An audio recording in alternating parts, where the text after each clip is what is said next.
नमस्कार, मैं हूं आपके साथ इश्तियाक अहमद और आप देख रहे हैं आर्य न्यूज। स्वागत है आपका उत्तराखंड के खास बुलेटिन में। उत्तराखंड में बीते 24 घंटे में 20 नए कोरोना मरीज सामने आए और इसी को लेकर उत्तराखंड में लगातार कोरोना के मरीज कम हो रहे और एक भी मरीज की मौत नहीं हुई, जबकि 15 मरीजों को ठीक होने के बाद घर भेजा गया। वहीं सक्रिय मामलों की संख्या घटकर 158 पहुंच गई, जबकि सोमवार को राज्य में 162 सक्रिय मरीज थे और स्वास्थ्य विभाग की ओर से जारी बुलेटिन के अनुसार मंगलवार को 15,277 सैंपलों की जांच रिपोर्ट नेगेटिव आई और वहीं 7 जिलों अल्मोड़ा, बागेश्वर, चमोली, पौड़ी, पिथौरागढ़, टिहरी और उधम सिंह नगर में एक भी संक्रमित मरीज नहीं मिला और वहीं चंपावत, हरिद्वार और उत्तरकाशी में एक, देहरादून में 5, नैनीताल में 8, रुद्रप्रयाग में 4 संक्रमित मिले और प्रदेश में अब तक कोरोना के कुल संक्रमितों की संख्या 3,43,695 हो गई और इनमें से 3,30,022 लोग ठीक भी हो चुके। राज्य में कोरोना के चलते अब तक कुल 7,397 लोगों की जान जा चुकी है और इसमें एक मौत पिछले दिनों की जोड़ी गई और राज्य की रिकवरी दर 96% है और वहीं संक्रमण दर 0.13% दर्ज की गई। कोरोना से निपटने के लिए सघन टीकाकरण अभियान भी चलाया जा रहा है और प्रशासनिक प्रयास से पहले डोज लगवाने में लोगों ने खूब दिलचस्पी दिखाई, लेकिन दूसरी डोज लगवाने में कदम पीछे खींचे। और वहीं स्वास्थ्य विभाग के अनुसार जिले में करीब 1,15,305 ऐसे लोग हैं जिन्होंने टीके की पहली डोज तो लगवा ली, लेकिन निर्धारित अवधि बीतने के बावजूद टीके की दूसरी डोज लगवाने नहीं पहुंचे और इसे लेकर स्वास्थ्य विभाग के अधिकारी हैरत में और प्रशासन से मदद भी मांगी। देहरादून जिले के सेलाकोई में मंगलवार देर रात हुए भीषण हादसे में 2 छात्रों की दर्दनाक मौत हो गई और जानकारी के मुताबिक हादसे के दौरान 3 छात्र कंटेनर और डंपर की चपेट में आकर नीचे दब गए, जिसके बाद 2 छात्रों की मौत हो गई और एक घायल का अस्पताल में इलाज चल रहा है। और सेलाकोई बाजार में बर्थवाल स्वीप शॉप के पास रात लगभग 1:30 बजे खनन से भरा डंपर सड़क पर खड़े कंटेनर से टकरा गया और टक्कर इतनी भीषण थी कि कंटेनर जाकर पेड़ से टकरा गया और इस दौरान पास में ही खड़े स्कूल के 3 छात्र कंटेनर और डंपर की चपेट में आ गए और इनमें से 2 की मौत हो गई और एक छात्र घायल हो गया और हादसे के बाद मौके पर हड़कंप मच गया था।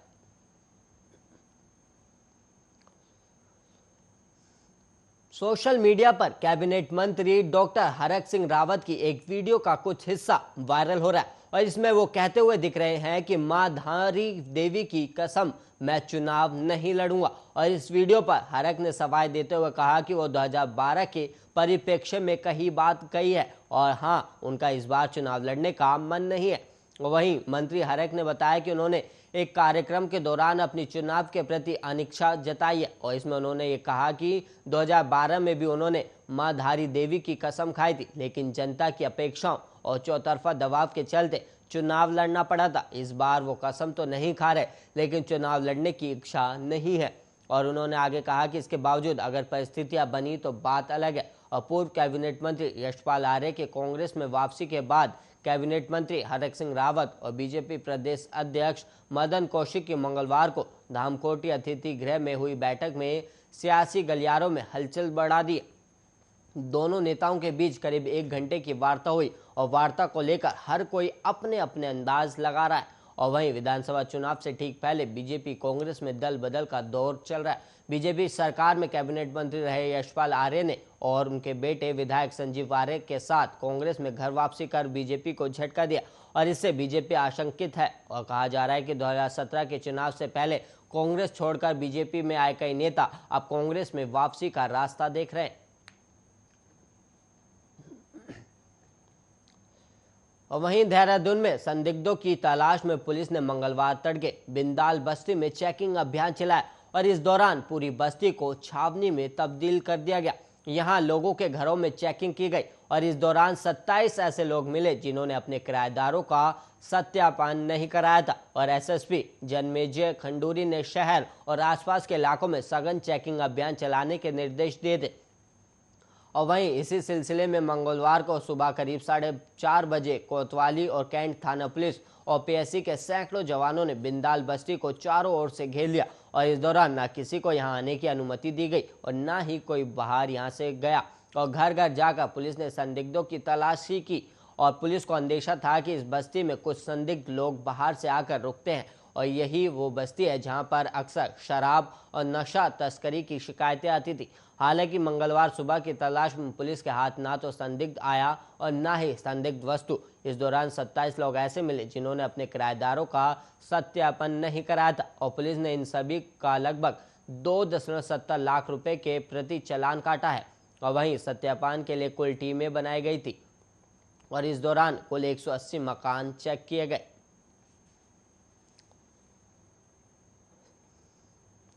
उत्तराखंड पावर कॉरपोरेशन लिमिटेड ने परेशानी को देखते हुए आखिर महंगे दामों पर ही नेशनल एक्सचेंज में से बिजली खरीद ली है और ये बिजली बुधवार को मिलेगी। और वहीं यूपीसीएल का दावा है कि इसके आने से बिजली किल्लत पर काबू करते हुए बामुश्किल 1 से 1.5 घंटे की ही कटौती होगी। दरअसल नेशनल एक्सचेंज में बिजली के भारी दामों की वजह से 6 दिन से यूपीसीएल बिजली नहीं खरीद रहा था और इस वजह से प्रदेश में करीब 4 से 5 मिलियन यूनिट बिजली की कमी हो रही थी, जिसकी भरपाई रोस्टर यानी अलग अलग जगहों पर बिजली कटौती से की जा रही थी। और मंगलवार को भी इस किल्लत की वजह से ग्रामीण क्षेत्रों में करीब 3 घंटे और शहरी क्षेत्रों में करीब 2 से सवा 2 घंटे की बिजली कटौती हुई। और यूपीसीएल के मुताबिक बुधवार को ये दिक्कत कम होगी क्योंकि उन्होंने नेशनल एक्सचेंज से 7 से 7.5 रुपए यूनिट के हिसाब से 26 लाख यूनिट बिजली खरीद ली है जो बुधवार को मिलेगी। और वहीं इसके बाद करीब 16 लाख यूनिट बिजली की कमी रह जाएगी जिसकी भरपाई रोस्टर से करनी है। और मंगलवार की रात 12 बजे से बुधवार की सुबह 8 बजे तक कुछ क्षेत्रों में कटौती होती थी। इसके बावजूद बुधवार को दिन भर सामान्य बिजली आपूर्ति होगी और रात 9 बजे से आगामी करीब 1.5 घंटे तक किल्लत हो सकती है और इसकी व्यवस्था भी यूपीसीएल प्रबंधन कर रहा है।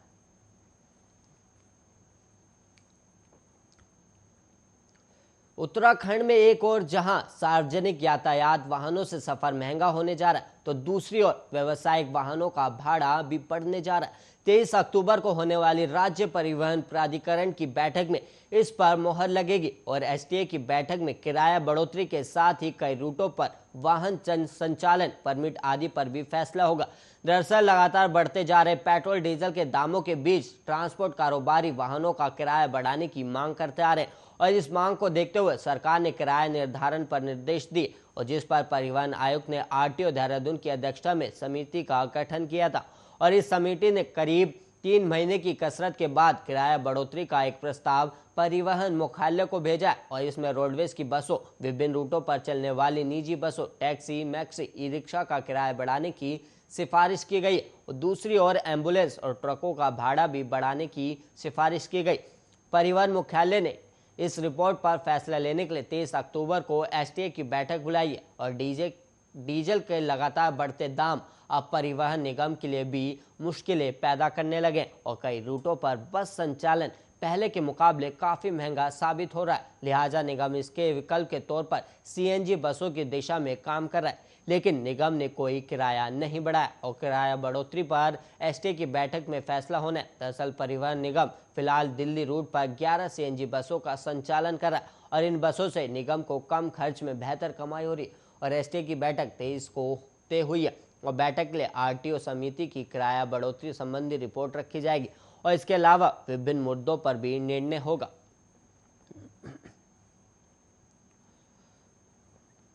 उत्तराखंड के सभी विश्वविद्यालयों में शैक्षिक सत्र 2022 से 2023 से नई शिक्षा नीति लागू होगी और योजनाबद्ध तरीके से इस पर काम के लिए समिति का गठन किया गया और ये कहना उच्च शिक्षा मंत्री डॉक्टर धन सिंह रावत का है और उन्होंने ये बात यहां देहरादून विश्वविद्यालय में नई शिक्षा नीति पर अमल और पाठ्यक्रम तय करने को लेकर आयोजित 2 दिवसीय कार्यशाला का शुभारंभ करते हुए कही है। और मंत्री ने कहा कि इसके तहत विभिन्न कोर्सों के पाठ्यक्रम तैयार किए जाएंगे जो शिक्षा नीति की मूल आत्मा के अनुरूप और व्यवहारिक होने के साथ साथ रोजगार परक भी होंगे। और उच्च शिक्षा मंत्री ने कहा कि नई राष्ट्रीय शिक्षा नीति 2020 का ड्राफ्ट आए हुए 1 वर्ष हो चुका है जिसे जल्द लागू किए जाने की आवश्यकता है और इस नीति के दूरगामी प्रभाव है। और उन्होंने राज्य के सभी विश्वविद्यालयों के कुलपति, निदेशक, सभी विभागाध्यक्ष और अध्यापक नई शिक्षा नीति पर योजनाबद्ध तरीके से युद्ध स्तर पर काम करें और इसके लिए उन्होंने 5 विश्वविद्यालयों को आपस में तालमेल बनाकर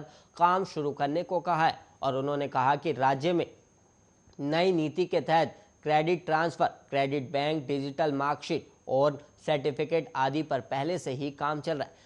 ऐसे में विश्वविद्यालयों को अपने संसाधनों का इस्तेमाल कर राष्ट्रीय शिक्षा नीति को जल्द लागू करने की आवश्यकता है, ताकि छात्र छात्राओं को इसका फायदा मिल सके।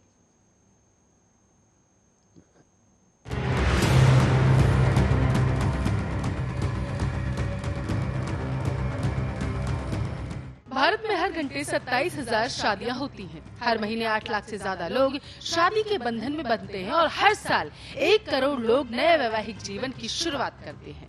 विवाह को परिवार का स्तंभ माना जाता है, लेकिन क्या अब ये स्तंभ दरकने लगा है? अमेरिका में हुई स्टडी तो इसी तरफ इशारा कर रही है। तो क्या पूरी दुनिया में विवाह के प्रति लोगों का मोह अब भंग होने लगा है? और क्या अब महिलाओं के मुकाबले ज्यादा पुरुष हमेशा के लिए अविवाहित रहना पसंद करने लगे? क्या खराब आर्थिक स्थिति, रिश्तों का दबाव न झेल पाने का डर और सही जीवन साथी की तलाश पूरी न होने का गम लोगों को अब आजीवन अकेले रहने पर मजबूर करने लगा? और क्या पुरुष इस अकेलेपन का सबसे ज्यादा शिकार हो रहे हैं? ये तमाम सवाल हैं और ये इसलिए हैं क्योंकि आज 40% से ज्यादा युवा शादी ही नहीं करना चाहते। दरअसल पेव रिसर्च साल 2019 के अमेरिकन कम्युनिटी सर्वे को आधार बनाकर ये दावा किया गया है कि अब अमेरिका में ज्यादा से ज्यादा पुरुष विवाह ही नहीं करना चाहते। अमेरिका में इस समय 25 से 54 वर्ष के 38% पुरुष ऐसे ही हैं जो अविवाहित हैं और शादी करना ही नहीं चाहते। इनमें से 40 से 54 वर्ष के 20% पुरुष ऐसे हैं जो न सिर्फ अविवाहित हैं बल्कि अपने माता पिता के साथ रहते हैं। इसकी तुलना में 1990 में अमेरिका में अविवाहित पुरुषों की संख्या 29% थी। इतना ही नहीं, पिछले 30 वर्षों में विवाह न करने वाले पुरुषों की संख्या विवाह न करने वाली महिलाओं की तुलना में सबसे ज्यादा बढ़ रही है। साल 2020 में ऐसा ही एक सर्वे भारत में भी हुआ था, जिसमें 26 से 40 वर्ष की उम्र के 42% युवाओं ने कहा था कि वो ना तो शादी करना चाहते और ना ही बच्चे पैदा करने चाहते हैं। भारत में ऐसा सोचने वाले पुरुषों और महिलाओं की संख्या लगभग समान थी। आपको लग रहा होगा कि शायद दुनिया भर के युवाओं की विवाह के प्रति सोच बदल गई है और उन्हें अब ये गैर जरूरी लगने लगा, लेकिन ऐसा नहीं है। इसके पीछे इन युवाओं के आर्थिक हालात जिम्मेदार हैं। अमेरिका में हुआ सर्वे बताता है कि ज्यादातर वो पुरुष अविवाहित रहते हैं जिनके पास कॉलेज की डिग्री नहीं होती, जो छोटी मोटी नौकरियां करते हैं और जिनकी आर्थिक स्थिति ऐसी होती ही नहीं है कि वो विवाह कर सके। अमेरिका में अब ज्यादातर वही पुरुष विवाह कर रहे हैं जिनके पास अच्छी खासी नौकरी और अच्छी खासी आमदनी है। ऐसी ही स्थिति भारत में भी है। भारत में हर महीने 10,000 रुपए या उससे कम कमाने वाले 39% युवा शादी करने के इच्छुक ही नहीं, जबकि जिनकी आमदनी 60,000 रुपए या इससे अधिक है उनमें से सिर्फ 21% युवा ऐसे हैं जो शादी नहीं करना चाहते। भारत में भी कम आमदनी की वजह से विवाह न करने वाले पुरुषों की संख्या महिलाओं के मुकाबले काफी ज्यादा। अमेरिका जैसे पश्चिमी देशों में समाज में जो बदलाव आता है वो कई वर्षों और दशकों के बाद ही सही, लेकिन भारत जैसे देशों में भी दिखाई देने लगता है। आज भले ही भारत में हर साल करोड़ों लोग शादियां करते हैं, लेकिन धीरे धीरे बहुत सारे लोग अब शादी की डगर पर या तो जाना ही नहीं चाहते या हर कदम फूक फूक कर रखना चाहते हैं। जिस समाज का आधार ही शादी को माना जाता है, उस समाज का ढांचा धीरे धीरे बदल रहा। पहले संयुक्त परिवार एकल परिवारों में बदले, फिर महिला और पुरुषों ने अकेले ही बच्चों की जिम्मेदारी उठाना शुरू कर दिया और अब बहुत सारे युवा शादी और बच्चे दोनों के चक्कर में पड़ना ही नहीं चाहते।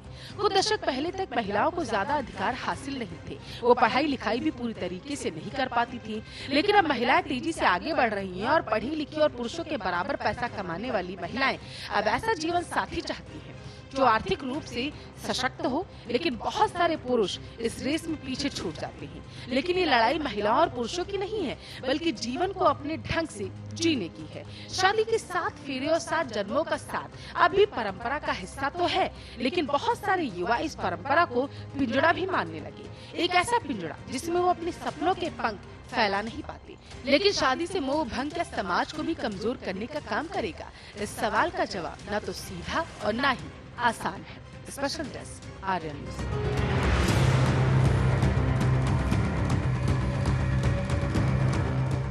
इसी के साथ उत्तराखंड के बुलेटिन में इतना ही। ऐसे ही देश और दुनिया की तमाम खबरों के लिए आप बने रहिए आर्यन न्यूज़ के साथ।